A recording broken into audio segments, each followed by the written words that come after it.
If you're a business owner, then you're in sales, whether you want to be in sales or not, because being in business is all about selling. Yet, very few business owners that I've talked to over my 20 years have ever taken a sales class or even read a book on sales. And therefore, they often don't send their salespeople to sales training because, well, they figured it out. So their salespeople figured it out. But in today's economy, it's getting harder and harder to make the sale. So maybe it's time to learn a new way, which is to stop selling. Yep, you heard me right. Stop selling and instead help your customers make a buying decision. Because the greatest salespeople, what they really do is they help people make a buying decision. Because most often, people do not know how to buy your product or service. So you have to teach them.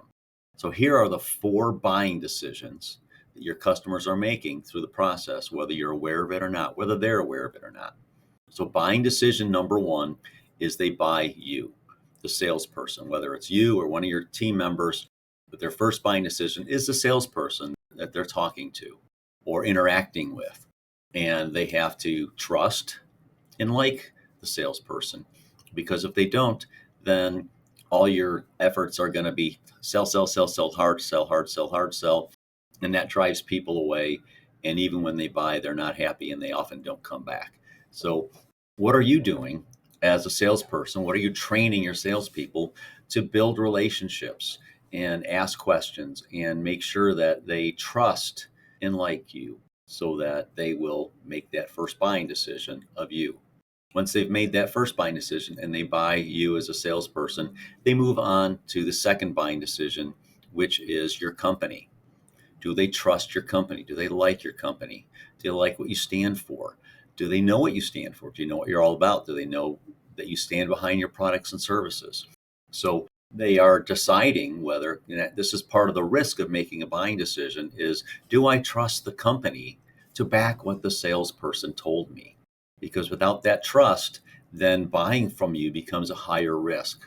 So educating your customers about what you stand for, what your mission is, what your core values are, so that they can see whether or not their values align with yours. The more closely they align, the more likely they are to buy your company, which then takes us to buying decision number 3, which is buying your product or service.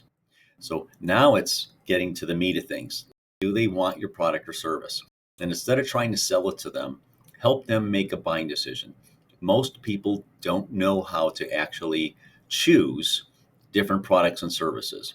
They go off what they read off the internet or somebody's Facebook post or Instagram or something they saw on X. All those things really don't help them necessarily get the problem solved. And so this is where you as a salesperson need to be really good at asking them questions, helping them discover what it is they really need versus what they thought they wanted, and help them choose the right thing. People don't know how to hire a painting company. They don't know how to hire a marketing company. They don't know how to buy a car quite often. And so you can help them by being a great helper and asking them questions and really helping them recognize, because when somebody's buying something, what they're really trying to do is solve a problem, whether they're aware of it or not. And you need to help them really get clarity on what problem it is they'd like solved so that they can make the right choice about what product or service they buy. Now, once you've made those 3 buying decisions, then the last one is the obvious one, and that's your price. Do they buy your price? If you've done a good job of building value through the first 3 buying decisions, then you don't have to compete on price as much as you might otherwise, because competing on price just drives everybody's profit down. And so we want to compete on value. And you've been building value as you and the salesperson. Do they like and trust you? Does your company come across as reputable and match up with their values? And do they believe your company will support your products and services? And then you help them choose the right thing. They didn't know how to buy or what to buy or how to choose it. And you help them. So they now feel comfortable. And so your price has a lot of value in it now.